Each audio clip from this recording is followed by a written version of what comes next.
Des alarmes anti-vol sur du fromage, de la viande, du chocolat dans des boîtiers verrouillés et des étiquettes magnétiques sur du beurre. Dans certains supermarchés britanniques, ces produits alimentaires courants sont protégés comme des produits de luxe. En 2020, 500 pieds de vigne ont disparu dans l'Hérault. Dans le Gard, un champ entier d'asperges avant même leur récolte, en passant par 220 poules pondeuses en Bourgogne. Certains ont même arraché du chanvre en Gironde, pensant qu'il s'agissait de cannabis. Des personnes qui remplissent leurs sacs de nourriture et quittent les magasins en courant, des scènes quotidiennes au Royaume-Uni. À partir du 1er janvier, le ticket de métro parisien coûtera 2,30 € et le pass Navigo 90 €. Pas de panique. Ça sert à rien. Et c'est pas vrai. Couper le courant pendant plusieurs heures dans des quartiers entiers. Voilà à quoi pourrait être contraint RTE, gestionnaire du réseau de transport d'électricité cet hiver. L'alerte est donnée, ce scénario pourrait se produire 5 à 6 fois au mois de janvier. Comment ces coupures seront-elles organisées ? Selon RTE, elles pourront intervenir dans plusieurs départements de l'Hexagone, à tour de rôle, mais pas de blackout généralisé à prévoir. Les riches, ils n'ont pas besoin d'un président. Ils se débrouillent très bien tout seuls. Combien s'élève le SMIC aujourd'hui, madame la députée? Il a combien le SMIC? Alors, je vais vous dire, vous me faites une colle. En effet, je ne connais pas. Mais vous vous rendez compte? Mais non, monsieur. Et après, vous dites que vous êtes représentatif du peuple. Mais je sais qu'il est difficile. Vous savez pas combien il est le SMIC? Mais je sais que c'est difficile de vivre avec le SMIC. Hallucinant. Madame la députée. Restez assis. Non, mais restez assis. Je quitte le plateau. Ça sert à rien. Non, mais non, madame la députée ne sait pas à combien il est le SMIC. C'est hallucinant. Madame la députée. Je sais qu'il est bas et je sais que c'est difficile. Il faut quand même rappeler que ce mouvement en est à son 9e mort. Alors je ne désigne pas de responsable, c'est un constat, simplement, il y a eu 9 morts. Bon, donc c'est quand même quelque chose qui ne s'est jamais produit en France à l'occasion de manifestations de ce type, jamais. Alors est-ce que vous êtes prêt à vous mobiliser, Manu ? Franchement, je me suis mobilisé 3 fois pendant la révolte des Gilets jaunes. J'ai pris des coups de matraque, j'ai pris du gaz, j'ai vu des gens saigner devant moi.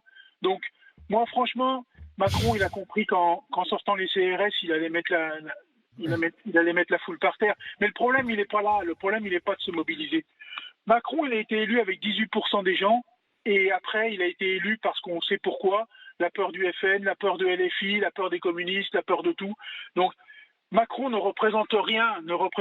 Par contre, Macron, il n'y a qu'à regarder ce qui se passe à l'Assemblée nationale, c'est à coup de 49.3, à coup de schlag. Oui, c'est vrai, c'est vrai. Tous les jours, on en est au 7e, je crois. Le choc après la mort d'un agent du fisc tué chez un brocanteur dans le Pas-de-Calais. Il effectue un contrôle fiscal. L'homme s'est ensuite suicidé. Une minute de silence à l'Assemblée nationale cet après-midi, en hommage aux fonctionnaires d'État assassinés. C'est toute la classe politique qui est en émoi. Il y a ce drame qui intervient.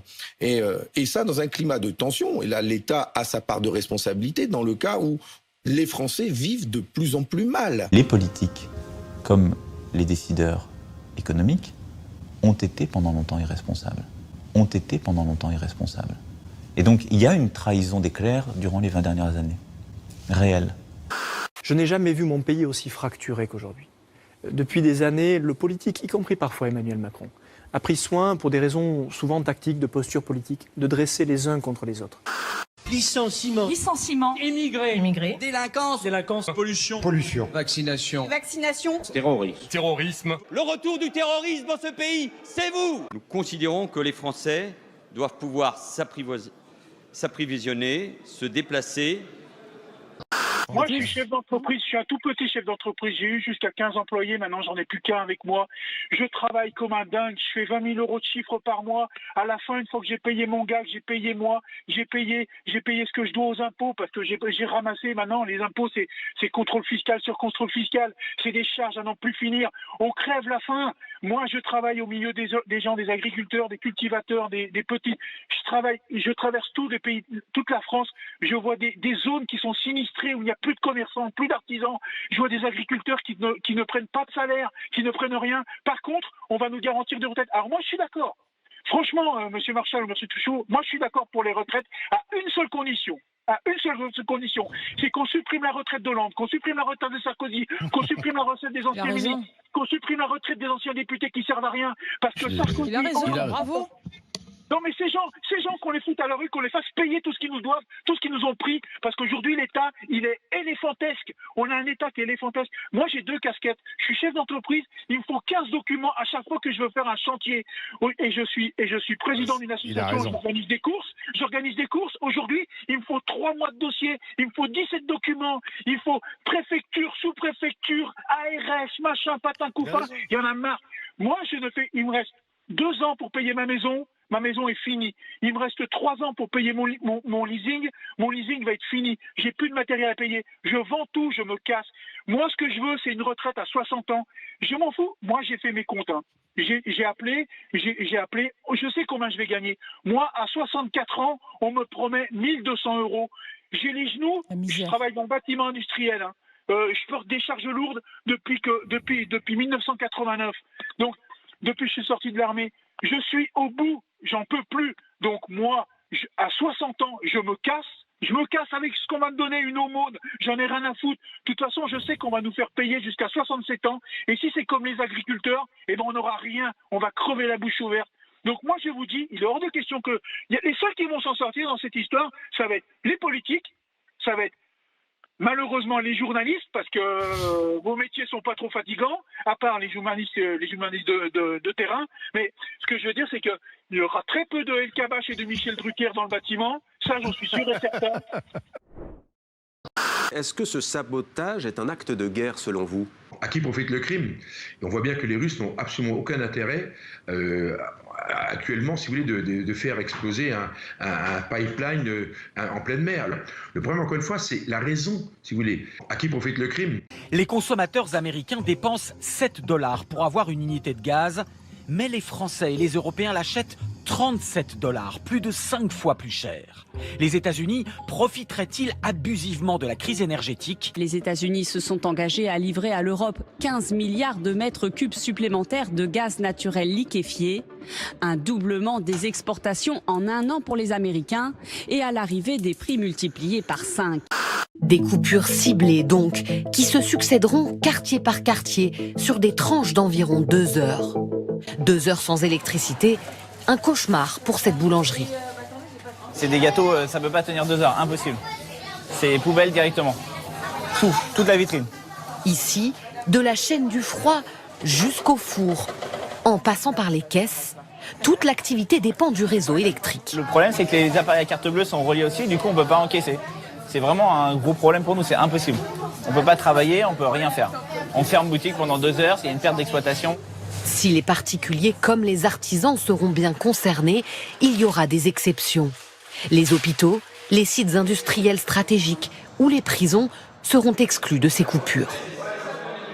La propagande sur le chômeur, feignant, qui ne veut pas travailler, qui se gave sur le salaire des autres, marche du feu de Dieu. Le système est en train de se transformer d'un système qui est un système de relative protection sociale en un système de contrôle social. Les profits n'ont jamais été aussi considérables avec ces gens qui profitent de la crise, qu'elle soit sanitaire, climatique, sociale, énergétique. Eux, ils continuent à faire des profits. L'objectif, c'est de protester contre la réforme de l'assurance chômage, qui pour la énième fois diminue le droit des chômeurs, puisque là, ils ont pris une mesure qui diminue de 25% la durée d'indemnisation qui était de 24 mois, et donc ça tombe à 18. Et elle intervient après la précédente réforme qui déjà réduisait les conditions d'accès. Donc en fait, ils s'attaquent toujours aux plus fragiles, aux plus précaires. Je suis gauche, moi. Hein, je suis gauche, je suis pas droite, moi. Hein, on vote la gauche, mais c'est encore pire.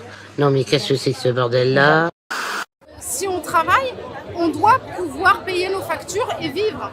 En fait, on ne demande pas non plus le luxe, on ne demande pas de vivre comme eux, mais on demande simplement de pouvoir payer nos factures. Oui, non, c'est pas possible, sécurité. Sur les courses, les caddies, ils ont pris entre 50 et 100 € à chaque fois qu'on va faire les courses. On travaille, on a un métier, on a des valeurs et on n'arrive pas à en vivre.